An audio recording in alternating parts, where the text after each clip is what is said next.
Welcome to our channel friends. ఇది మనకి CSIR CEERI అంటే central electronics engineering research institute Pilani అనమాట. రాజస్థాన్కి సంబంధించి 15 vacancies junior secretarial assistant JSA and JS junior stenographer recruitment 04/2022 సంబంధించి మనకి application online process అయితే 26th September 2022 start అయింది. ఇంకా last date for apply online is 25th October 2022 అనమాట.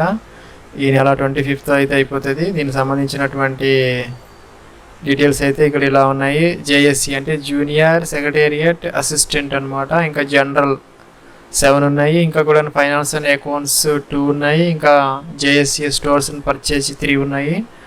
టోటల్గా అయితే 12 ఉన్నాయి JSA. ఇంకా కాకుండా junior stenographer Hindi or English 3 vacancies అయితే ఉన్నాయి. టోటల్గా అయితే మనకి 15 వేకెన్సీస్ అయితే ఉన్నాయి. ఇక్కడ పే లెవెల్ ఇచ్చారు.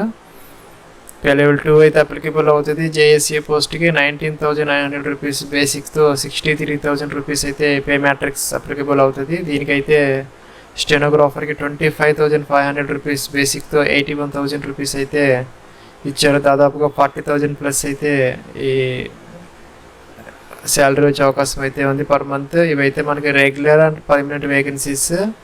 అప్పర్ ఏజ్ వచ్చేసరికి యాజ్ ఆన్ 25th అక్టోబర్ అంటే లాస్ట్ డేట్ వచ్చేసరికి లాస్ట్ డేట్ వచ్చేసరికి 28 years for JSA and 27 years for junior stenographer అనమాట జనరల్ క్యాండిడేట్స్కి. ఇంకా కూడాను ఏజ్ రిలాక్సేషన్ అప్లికబుల్ అయితే అవుతుంది. దీనికి సంబంధించి కేవలం మనకి ఇంటర్మీడియట్ క్వాలిఫికేషన్ అయితే ఇచ్చారు. Inter or equivalent with computer proficiency. దీనికైతే stenography proficiency for stenographer posts అయితే ఇవ్వడం జరిగింది. ఎక్స్పీరియన్స్ అయితే ఇక్కడ మెన్షన్ చేయలేదు. ఇక్కడ మనకి JSAకి సంబంధించి 35 words per minute ఇంగ్లీషు, లేదంటే 30 words per minute Hindi, 90,000 key depressions అయితే పర్ అవర్. ఈ 10 minutes మనకి టైంతో అయితే టెస్ట్ పెట్టడం జరుగుతుంది అలాంగ్ విత్ కామన్ రిటర్న్ టెస్ట్తో పాటు. అలాగే స్టెనోగ్రాఫర్కి సంబంధించి 10 minutes డ్యూరేషన్తో డిక్టేషన్ ఇంగ్లీష్లో కానీ హిందీలో కానీ 80 words per minute స్పీడ్తో అయితే మనకి ఈ స్టెనోగ్రఫీ టెస్ట్ అయితే కండక్ట్ చేయడం జరుగుతుంది. ఇక్కడ మనకి మోడ్ ఆఫ్ సెలెక్షన్ అని ఇచ్చారు. మనకి స్కిల్ టెస్ట్ అయితే కండక్ట్ చేయడం జరుగుతుంది. అలాగే written test OMR based test కూడా కండక్ట్ చేస్తారు. OMR బేస్డ్ లేదంటేనే computer based objective multiple choice questions 200 questions 2.5 hours time అనమాట. మనకి 7th స్టాండర్డ్తో అయితే పేపర్ 1 ఉంటుంది. ఇంకా పేపర్ 2 కూడా ఉంది. ఇక్కడ జనరల్ అవేర్నెస్ ఇంగ్లీష్ లాంగ్వేజ్ సంబంధించి కూడాను ఎగ్జామ్ కండక్ట్ చేయడం జరుగుతుంది. దీనికి సంబంధించి మనకి డీటెయిల్స్ అయితే ఇక సిలబస్ కూడా ఇచ్చారు.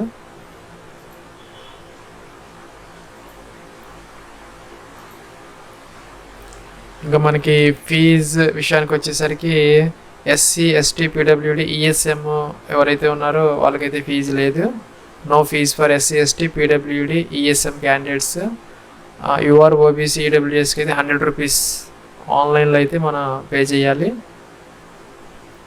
దీనికి సంబంధించి మన అప్లోడ్స్ అయితే 10th class certificate, mark list, intermediate certificate, mark list, ఇంకా కేటగిరీ సర్టిఫికేట్ SC ST, ఇంకా జాబ్ చేస్తుంటే NOC, అలాగే ఇంకా అదర్ రిలేటెడ్ సర్టిఫికేట్స్ అయితే మనం అప్లోడ్ అయితే చేయాలి.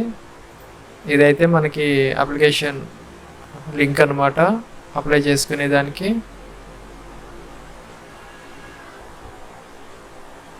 ఫ్రెండ్స్ ఇదైతే మనకి అప్లికేషన్ ఆన్లైన్ లింక్ అనమాట. అఫీషియల్ లింక్ మనకి 26th సెప్టెంబర్ స్టార్ట్ అయింది. 25th అక్టోబర్ లాస్ట్ డేట్ అనమాట. కిందకి రావాలి.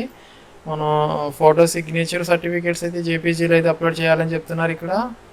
అలాగే after submission the online form save the application form అని అంటున్నారు. తర్వాత కూడా మనం keep the computer generate application form printout మనతో అయితే అప్లికేషన్ ఫామ్ ప్రింట్అవుట్ అయితే పెట్టుకోవాలి. ఇక్కడ 3 steps ఆఫ్ ఆన్లైన్ అప్లికేషన్ ఉంది. ఫస్ట్ రిజిస్ట్రేషన్, తర్వాత ఫీజ్ పేమెంట్, తర్వాత అయితే అప్లికేషన్ ఫామ్ అనమాట. నెక్స్ట్ ఇక్కడైతే మనకి డీటెయిల్స్ అయితే ఇచ్చారు. ఇంగ్లీష్లో అయితే మనం ఎంటర్ చేయాలి. తర్వాత please disable popup blocker of browser, మనకి పాపప్ బ్లాక్ అయితే చేసుకోవాలి దీంట్లో ఈ బ్రౌజర్లో. ఇంకా కూడాను please logout and close the browser after filling the application. మన అప్లికేషన్ అయిపోయిన తర్వాత బ్రౌజర్ నుంచి లాగౌట్ అయితే అని క్లోజ్ చేసుకోవాలి. ఇదైతే మనకి స్మార్ట్ ఫోన్స్ ట్యాబ్లెట్స్లో అయితే ట్యాబ్స్లో కానీ స్మార్ట్ ఫోన్స్లో అయితే ఇది కంపాటబుల్ కాదని చెప్తున్నారు. ఓన్లీ మన పీసీలో అయితే చేసుకోవాలి. దీనికోసం ఫస్ట్ మన రిజిస్ట్రేషన్ అయితే తీసుకోవాలి. రిజిస్టర్ అనాలి. ఓకే అన్నాము.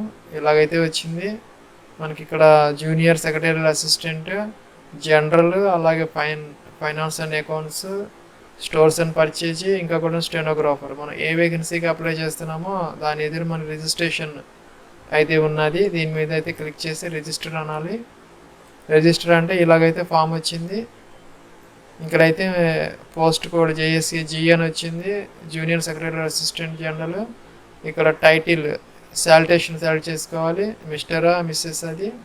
ఇక్కడైతే మీ యొక్క ఫుల్ నేమ్ అయితే ఇవ్వాలి 10th క్లాస్ ప్రకారము, ఫస్ట్ నేము, మిడిల్ నేము, లాస్ట్ నేమ్ అయితే ఇక్కడ ఇవ్వాలి. ఇక్కడ మీ యొక్క ఫాదర్స్ నేమ్, మీ యొక్క mother's name, male of female select చేసుకోవాలి. కేటగిరీ URA SC ST అదైతే సెలెక్ట్ చేసుకోవాలి. ఫిజికల్లీ హ్యాండిక్యాప్డ్ అయితే ఎస్ పెట్టాలి, అదర్వైజ్ ఏమీ అవసరం లేదు. డిపార్ట్మెంటల్ క్యాండిడేట్స్ అంటే దీంట్లో వర్క్ చేస్తూ ఉంటే CEERIలో ఎస్ పెట్టాలి, అదర్వైజ్ నో అనమాట. ఇంకా కూడాను మనం ఐడెంటిఫైడ్ క్యాజువల్ వర్కర్ CSCలో మన క్యాజువల్ వర్కర్గా చేస్తుంటే ఎస్, అదర్వైజ్ నో. ఇంకా ఎక్స్ సర్వీస్ మ్యాన్ అయితే ఎస్ పెట్టాలి, అదర్వైజ్ నో అనమాట. ఇంకా డేట్ ఆఫ్ బర్త్ అయితే ఇవ్వాలి. యాజ్ ఆన్ 25th October 2022కి మనం ఇవ్వాలి. ఇక్కడ మీ యొక్క ఈమెయిల్ ఐడి, ఈ యొక్క ఈమెయిల్ ఐడి యొక్క కన్ఫర్మేషన్, ఇక్కడ మొబైల్ నెంబర్ ఇవ్వాలి. ఇంకా కూడాను మీ మొబైల్ నెంబర్ యొక్క కన్ఫర్మేషన్ చేయాలి. ఇక్కడ పాస్వర్డ్ అయితే జనరేట్ చేసుకోవాలి.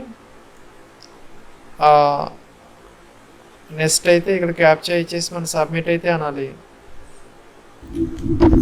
ఇక్కడైతే మనకు ఒక పాపప్ ఇది వచ్చింది. Once submitted registration details will not be edited at any stage మనకి ఈ డీటెయిల్స్ అయితే మార్చుకునే అవకాశం లేదని చెప్తున్నారు. కాబట్టి మనం క్యాన్సిల్ అని మనం చెక్ చేసుకోవచ్చు. యూజర్ నేమ్, ఈమెయిల్ ఐడి, తర్వాత phone number, name, date of birth ఇవన్నీ ఇంపార్టెంట్. అందుకని క్యాన్సిల్ అయ్యి మనం ఎడిట్ చేసుకోవచ్చు, లేదంటే ఓకే అని వచ్చి మనం ఓకే అయితే అన్నాము. రిజిస్టర్ అయితే అయిపోయింది. థ్యాంక్స్ ఫర్ రిజిస్ట్రేషన్ అని వచ్చింది. రిజిస్ట్రేషన్ నెంబర్ సో అని వచ్చింది. మనం అయితే లాగిన్ అయ్యి అయితే మనం ఫీజ్ పేమెంట్ చేసి తర్వాత అయితే అప్లికేషన్ ఫామ్ అయితే ఎడ్యుకేషన్ క్వాలిఫికేషన్స్ అప్లోడ్స్ అయితే చేయాలి. ఫ్రెండ్స్, మన ఈమెయిల్ ఐడికి అయితే లింక్ వచ్చింది. ఆ లింక్ మీద క్లిక్ చేసి click here to activate your account అని వచ్చింది. దాని మీద క్లిక్ చేసి మనం యాక్టివేట్ చేసుకొని అయితే లాగిన్ అవ్వాలి. ఫ్రెండ్స్, ఇదైతే మనకి క్యాండిడేట్ లాగిన్ పేజీ ఇలాగ వచ్చింది. ఇక్కడ రిజిస్ట్రేషన్ నెంబరు, పాస్వర్డ్ ఇచ్చి క్యాప్చా ఇచ్చి అయితే మనం లాగిన్ అవ్వాలి. ఫ్రెండ్స్, మనం ఇక్కడైతే లాగిన్ అయ్యాము. మనకు ఒక డీటెయిల్స్ అయితే ఇక్కడ వచ్చాయి. మన name, date of birth details అని ఒకసారి చెక్ చేసుకోండి. నెక్స్ట్ ఇక్కడైతే మనం ఈ యొక్క అడ్రస్ ఫర్ కమ్యూనికేషన్ అయితే ఇక్కడ ఈ బాక్స్లో అయితే మనం డోర్ నెంబర్తో సహా కంప్లీట్ డిస్ట్రిక్ట్, పిన్ కోడ్ అయితే ఇక్కడ ఇవ్వాలి. ఇక్కడ సిటీ డిస్ట్రిక్ట్ అయితే ఇవ్వాలి. ఇక్కడ పిన్ కోడ్ అయితే ఇవ్వాలి. ఇక్కడ స్టేట్ అయితే ఎంటర్ చేయాలి. ఇక్కడ మనకి పర్మనెంట్ అడ్రస్ సేమ్ అయితే ఇది టిక్ ఆన్ చేసి కిందకి వచ్చేసింది. ఇక్కడ నేషనాలిటీ ఇండియన్ ఆటోమేటిక్గా వచ్చింది. అవి you got any close relationship and CSRలో ఎవరైనా వర్క్ చేస్తూ మన వాళ్ళు ఎవరైనా ఉంటే ఎస్ పెట్టాలి, అదర్వైజ్ నో అనమాట. ఇంకా కూడాను DU ట్రాన్సాక్షన్ నెంబర్, ఇక్కడ ఫీజు డీటెయిల్స్ అయితే అడుగుతున్నారు. మనం ఫీజు అయితే దీనికన్నా ముందు మనం ఫీజు పే చేయాలి. ఫీజు పే చేసి సంబంధించినటువంటి ట్రాన్సాక్షన్ నెంబర్, ఇక్కడ ఫీజు డిపాజిట్ డేట్ అయితే ఇక్కడ ఇవ్వాలి. ఇంకా ఇక్కడ 10th క్లాస్ అలాగే 12th తర్వాత అయితే గ్రాడ్యుయేషన్ సంబంధించినటువంటి డీటెయిల్స్, ఎగ్జామినేషన్ నేమ్, అలాగే ఇక్కడ మన స్పెషలైజేషన్ సబ్జెక్ట్స్ అయితే ఇవ్వాలి. మ్యాథ్స్, కామర్స్, అలాగే ఇక్కడైతే బోర్డు లేదంటే యూనివర్సిటీ ఇక్కడ ఇవ్వాలి. పాస్డ్ ఇయర్ అయితే ఇవ్వాలి. పర్సంటేజ్ ఆఫ్ మార్క్స్ ఇవ్వాలి. ఇక్కడైతే డివిజన్ అయితే ఇవ్వాలి. ఇక్కడైతే మన 10th క్లాస్, ఇంటర్మీడియట్, బీకామ్ అలాగైతే ఆ డీటెయిల్స్ అయితే ఇక్కడ ఇవ్వాలి. ఇవన్నీ మనం కంప్లీట్ చేసిన తర్వాత స్పీడ్ టైప్ ఇక్కడైతే మెన్షన్ చేయాలి. Hindi speed in type Hindi అన్నారు. ఇక్కడ speed in typing English words per minute అయితే ఇవ్వాలి. మనం ఎన్ని words per minute as per notification ప్రకారం మనం ఇది అయితే మెన్షన్ చేయాలి. ఇంకా minimum written examination type writing test ఇంగ్లీషా హిందీయా లేకపోతే ఇదైతే అడుగుతున్నారు. మీడియం ఆఫ్ రిటర్న్ ఎగ్జామినేషన్, మన ఎగ్జామినేషన్ ఇంగ్లీషా లేకపోతే హిందీనా అయితే అడుగుతున్నారు. అదైతే మనం ఇక్కడ సెలెక్ట్ చేసుకోవాలి. ఇంకా నాలెడ్జ్ ఆఫ్ కంప్యూటర్ ఆపరేషన్స్ ఇక్కడ ఎస్ అని పెట్టాలి. ఎస్ అని పెట్టాలి. తర్వాత ఇక్కడ ఎక్స్పీరియన్స్ డీటెయిల్స్ ఉంటే ఇక్కడ మెన్షన్ చేయాలి. ఈ డీటెయిల్స్లో ఎప్పటి నుంచి ఎంతవరకు ఎక్కడ పనిచేసాము, ఎంత శాలరీ తీసుకున్నాం డీటెయిల్స్ అయితే అడుగుతున్నారు. ఇక list of enclosures to be submitted online form, మన colour photograph pasted on application form and sign ఎక్కడ వస్తా ఇవన్నీ మనం టిక్ ఆన్ చేసుకోవాలి. Self attested photo copy of date of birth certificate, xerox copy యొక్క 10th క్లాస్ జిరాక్స్ కాపీ యొక్క self attested attach చేస్తున్నామని ఇది టిక్ ఆన్ చేయాలి. ఇవి టిక్ ఆన్ చేయాలి. ఇంకా ఎక్స్పీరియన్స్ సర్టిఫికేట్ ఉంటే ఎస్, అదర్వైజ్ నో అనమాట. మనకి ఏదైతే అప్లికేబుల్లో అలాగే మన ఫీజు రిసిప్ట్ ఎస్ఆర్నో, ఇంకా కూడా ఫిజికల్ హ్యాండిక్యాప్డ్ అయితే అదర్వైజ్ నో అనమాట. ఇవన్నీ మనం ఎస్ పెట్టినవన్నీ అప్లోడ్ చేయాలి. ఇక మన క్యాప్చా ఇచ్చి ఇక్కడైతే మనం ఇక్కడ పైన ఏవైతే ఎస్ అన్నామో అవన్నీ ఇక్కడ అప్లోడ్ అయితే చేయాలి. తర్వాత అయితే మనం ఇక్కడ ఫైనల్ సబ్మిట్ అయితే చేయాలన్నమాట. ఫ్రెండ్స్ ఇక్కడ మనం ఒక నోట్ అయితే కంపల్సరీగా జాగ్రత్తగా గమనించాలి. Kindly fill DU transaction number very carefully as filling of incorrect DU. అంటే డియూ అనేది మనం ఫీజు పే చేసిన తర్వాత మనకి లాస్ట్లో ఒక పేజ్ అయితే డిస్ప్లే అవుతుంది. డియూ నెంబర్ అని వస్తుంది. ఫీజు పేమెంట్ రిఫరెన్స్ నెంబర్ అనమాట. ఫీజు రిఫరెన్స్ నెంబర్ అనమాట. డియూ అనేది ఎంత ఫీజు పే చేసాము ఆ డేట్ అయితే వస్తాయి. అవి అయితే ఇక్కడ మెన్షన్ చేయాలి. డియూ నెంబర్ లేకపోతే ట్రాన్సాక్షన్ నెంబర్ అంటారు. ఫీజు అయితే మనం జాగ్రత్తగా అయితే మెన్షన్ అయితే చేయాలి. ఫ్రెండ్స్ మనం ఈ ఫీజు పే చేసేదానికి మనకి ఇక్కడ లింక్ అయితే ఇచ్చారు. ఫీజు పేమెంట్ ప్రొసీజర్ తర్వాతనేమో ఇక్కడ లింక్ అయితే ఉంది. ఫీజు పేమెంట్ లింక్, ఆ లింక్ మీద క్లిక్ చేసి మనం ఎస్బీఐ అనమాట కలెక్ట్. ఇక్కడ ఫస్ట్ టిక్ ఆన్ చేసుకోవాలి. ఇక్కడ ప్రొసీడ్ అనాలి. నెక్స్ట్ వచ్చేసరికి ఇక్కడ స్టేట్ ఆఫ్ కార్పొరేషన్ ఇన్స్టిట్యూట్ అయితే సెలెక్ట్ చేసుకోవాలి. కింద ఇచ్చారు మనకి ఆల్ ఇండియా సెలెక్ట్ చేసుకొని కింద అయితే మన గవర్నమెంట్ డిపార్ట్మెంట్ అనాలి. నెక్స్ట్ వచ్చేసరికి ఇక్కడ DIR CEERI పిలాని అనేది మనం సెలెక్ట్ చేసుకుని సబ్మిట్ అనాలి. ఇలాగైతే వస్తుంది. ఇక్కడైతే సెలెక్ట్ పేమెంట్ కేటగిరీ అని వస్తుంది. మీరైతే ఫీజుని సెలెక్ట్ చేసుకోవాలి. ఇంకా కూడా మనం లోపలికి ఎంటర్ అయితే ఇలాగైతే వస్తుంది. ఇక్కడ మీ యొక్క నేమ్ అయితే ఇవ్వాలి. మీ యొక్క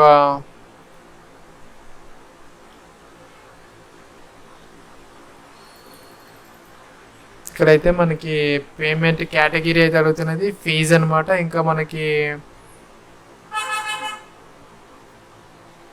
రిజిస్ట్రేషన్ నెంబర్ అని అడుగుతున్నది. అలాగే అయితే నెక్స్ట్ ఇక్కడ నేమ్ అయితే ఇవ్వాలి. ఇక్కడ ఫాదర్స్ నేమ్ ఇవ్వాలి. డేట్ ఆఫ్ బర్త్ ఇవ్వాలి. జెండర్ సెలెక్ట్ చేసుకోవాలి. Male of female. ఇక్కడ ఫీజు అమౌంట్ ఎంత అయితే ఏదైతే ఇక్కడ మెన్షన్ చేయాలి. ఇక్కడ రిమార్క్స్లో ఫీజు అని ఇవ్వాలి. ఇది ప్రింటింగ్ కోసం అయితే ఇక్కడ నేమ్, ఇక్కడ డేట్ ఆఫ్ బర్త్, ఇవైతే మొబైల్ నెంబర్, ఈమెయిల్ ఐడి ఇచ్చి క్యాప్చా ఇవ్వాలి. క్యాప్చా ఇచ్చి మనం ఇక్కడ ఈ సబ్మిట్ అంటే మనకి మల్టిపుల్ ఆప్షన్స్ అయితే వస్తాయి. ఇలాగ మనకి ఆప్షన్స్ వస్తాయి.